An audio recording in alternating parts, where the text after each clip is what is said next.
Hello students, this is Chandan Gautam and in this class we will discuss another method of power generation. Another method of power generation by different power plant. ठीक है, आज हम बात करेंगे बेटा nuclear power plant की।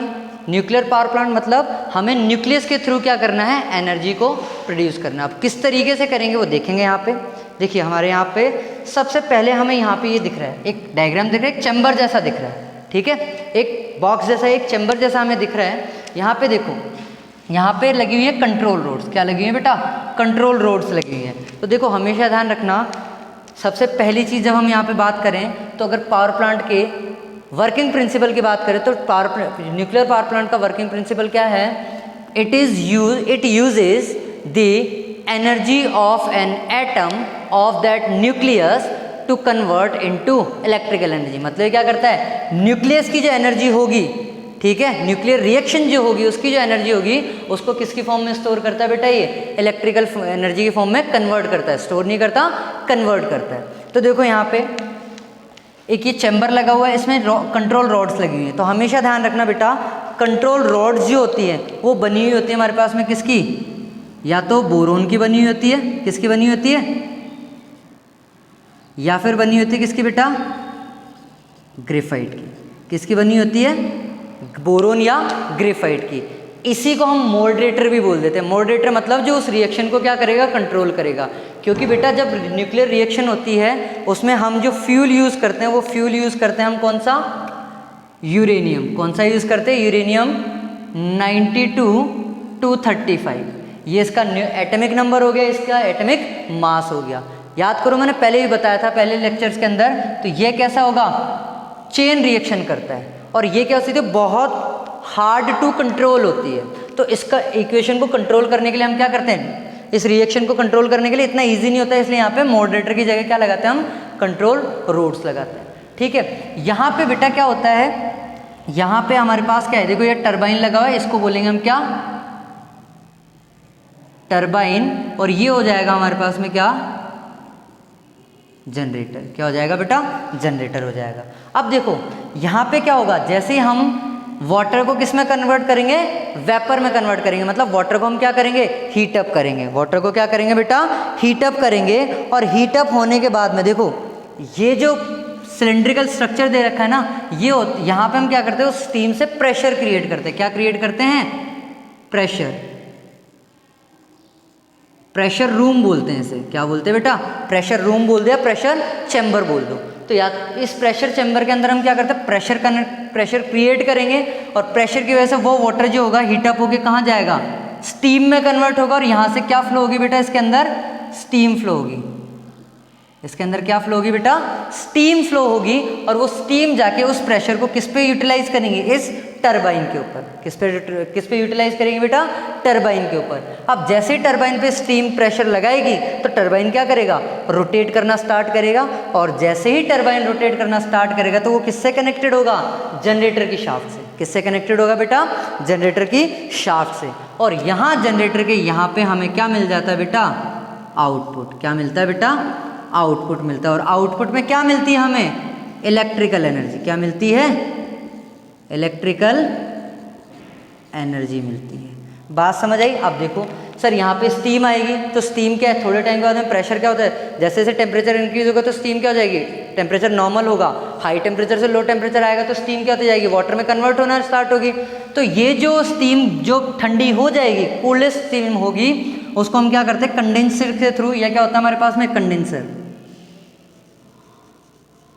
Condenser का काम क्या होता है बेटा? Condenser is used to condense the rest of the steam. मतलब उसको क्या करेगा? ठंडा। अब ये ठंडी हो गई, इतना प्रेशर लगा नहीं पा रही, तो उसको और ठंडा करके किस में कन्वर्ट कर देगा बेटा? वाटर के अंदर। और यही वाटर किस में चला जाएगा? Water, cool water drain. मतलब कूल वाटर का जो चैम्बर होगा और उसको यहाँ के थ्रू क्या कर देंगे? हम ड्रेन कर देंगे। और फिर से इसको हम यहाँ पे क्या कर देंगे? यूटिलाइज करते हैं। यही प्रोसेस कंटिन्यू होता रहता है।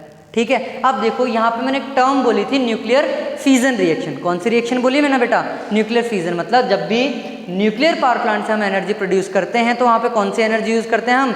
Nuclear fission reaction. Fission reaction के थ्रू हम क्या करते हैं? एनर्जी को प्रोड्यूस करते हैं बेटा। बात समझ आई? तो न्यूक्लियर, अब समझेंगे हम यहाँ पे न्यूक्लियर फिजन रिएक्शन क्या होगी। ठीक है, देखो न्यूक्लियर फिजन रिएक्शन वो रिएक्शन होती है जिसमें एक हैवी न्यूक्लियस छोटे छोटे न्यूक्लियस में क्या हो, कन्वर्ट हो। जैसे कि मैंने बोला ये यूरेनियम का हैवी न्यूक्लियस है, यूरेनियम 92-235। अब ये क्या होगा, ब्रेक होना स्टार्ट होगा। तो किस तरीके से ब्रेक होगा, ये इस तरीके से ब्रेक होगा। ठीक है बेटा, ठीक है। फिर ये आगे भी किस में, क्रिप्टॉन और बेरियम में कन्वर्ट होगा और ये इस तरीके से आगे चलती जाएगी। ठीक है, यहाँ पे फिर ये छोटे छोटे एटम्स में क्या होता जाएगा, ब्रेक होता जाएगा और इसी तरीके से ये रिएक्शन क्या होती जाएगी, आगे मूव ऑन होती रहेगी।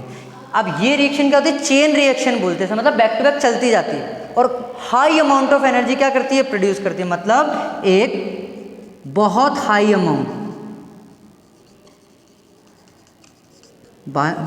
अमाउंट ऑफ एनर्जी को क्या करती है बेटा, प्रोड्यूस करती है। तो ध्यान रखना ये रिएक्शन क्या होती है, अनकंट्रोल्ड होती है। मतलब अनकंट्रोल्ड इन द सेंस बहुत हार्ड टू कंट्रोल होती है। इसीलिए क्या यूज़ करते हैं हम यहाँ पे, कंट्रोल रोड्स, जो कि बोरोन और ग्रेफाइट से बनी हुई होती है। ठीक है, अब ये हाई अमाउंट ऑफ एनर्जी हम प्रोड्यूस करेंगे तो ये एज अ आउटपुट हमें किस में मिल जाएगी बेटा, इलेक्ट्रिकल एनर्जी में। इसीलिए न्यूक्लियर फ्यूल जो होता है, अब देखो हम क्या करते थे, थर्मल पावर प्लांट में हम कोल से प्रोड्यूस करते थे ना, तो लगभग 40 to 50 टन कोल से जितना एनर्जी हम प्रोड्यूस करते थे वो हम किससे प्रोड्यूस कर सकते हैं बेटा, only and only 1 kilogram uranium से। किससे बेटा, 40 से 50 टन कोल से जितनी इलेक्ट्रिकल एनर्जी हम प्रोड्यूस करते हैं वो किससे प्रोड्यूस कर सकते हैं हम, सिर्फ और सिर्फ 1 किलोग्राम यूरेनियम से।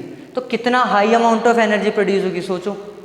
ठीक है, तो उसकी जगह क्या, और देखो अब इसके क्या होंगे, यहाँ पे यूरेनियम क्या होता है बेटा, ये ध्यान रखना, यूरेनियम जो होता है वो होता है क्या, एक अपने पास में रेडियो एक्टिव एलिमेंट। क्या होता है बेटा, रेडियो एक्टिव एलिमेंट होगा। अब रेडियो एक्टिव एलिमेंट क्या होते हैं, रेडियो एक्टिव एलिमेंट्स वो एलिमेंट्स होते हैं जो अपने अंदर से कंटिन्यूसली क्या करते रहते हैं, रेडिएशंस को एमिट करते हैं। मतलब एनर्जी को क्या करते रहते हैं, एमिट करते रहते हैं। इसीलिए उसको यहाँ पे यूज़ करते हैं।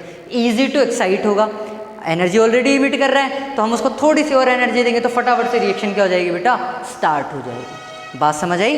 ठीक है, तो रेडियो एक्टिव एलिमेंट यहाँ पे यूज़ करेंगे। अब देखो यहाँ पे जो वेस्ट बचेगा ना वो भी क्या बचेगा, रेडियो एक्टिव।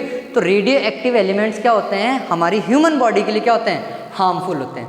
इसीलिए जो न्यूक्लियर पावर प्लांट होगा उसको हम पॉपुलेटेड एरिया से, मतलब जो पॉपुलेशन जहाँ पे रहती होगी ना उससे क्या करते हैं, डिस्टेंस पे एस्टेब्लिश करते हैं। मतलब लोकेशन क्या होगी इसकी, खाली एरिया में एस्टेब्लिश करते हैं, जिससे कि वहाँ पे जो वेस्ट निकले उससे ह्यूमन बॉडी को क्या नहीं हो, हार्म नहीं हो।